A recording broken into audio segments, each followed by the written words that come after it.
on fait le point et on réfléchit. Vous commencez. Et je suis troublé.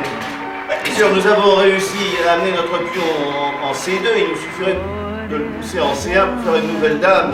Mais qu'est-ce que vous craignez? Je crains, mais c'est que ce diable de Slovène nous ait laissé cet appât pour faire tomber dans un piège. Ce n'est qu'un homme tout de même. Il est sûr qu'il voit plus loin que nous. Pas si quelqu'un voit où est le danger qu'il le dise. Moi, je ne vois rien. Il ne peut pas nous avoir laissé arriver en C2 avec une intention. Ce serait diabolique. Non, croyons à notre chance et jouons notre jeu. Bien.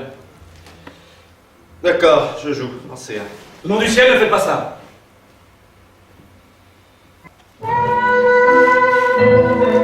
J'avais retrouvé notre homme sur le pont sans trop de difficultés. Sa tête s'appuyait au coussin dans une pose un peu lasse, et l'étonnante pâleur de ce visage sans âge me frappa de nouveau.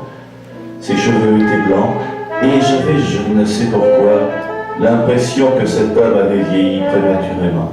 Il se leva avec courtoisie quand je m'approchai de lui et se présenta. Son nom était celui d'une vieille famille autrichienne, très considérée. Je ne vous cacherai pas que je vous cherchais, et que nous sommes tous très désireux de voir disputer cette partie avec Sentovic. C'est beaucoup d'honneur, et croyez bien que j'y suis sensible, mais... je crois que vous vous méprenez sur mon compte. Pas du tout. Vous avez manipulé un champion d'exception, et malgré une partie engagée, vous l'avez obligé au nul. Savez-vous que, après votre départ, il a prétendu vous avoir laissé une chance de gagner? De l'enfantillage. Un champion, dites-vous. Un champion mondial? Sentovic? Vous n'avez jamais entendu parler de Sentovic?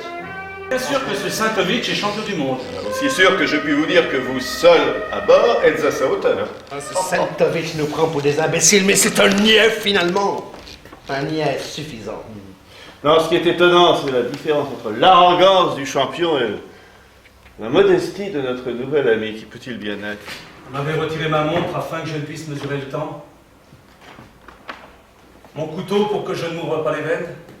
On me refusa même la légère griserie d'une cigarette.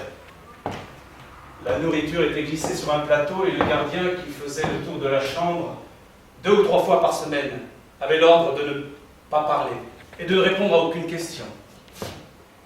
J'étais comme le plongeur sous sa cloche de verre, dans ce noir océan de silence, mais on avait rompu la corde qui me reliait au monde et j'avais le sentiment que jamais je ne remonterais de ces profondeurs muettes. Un taureau, dites-vous.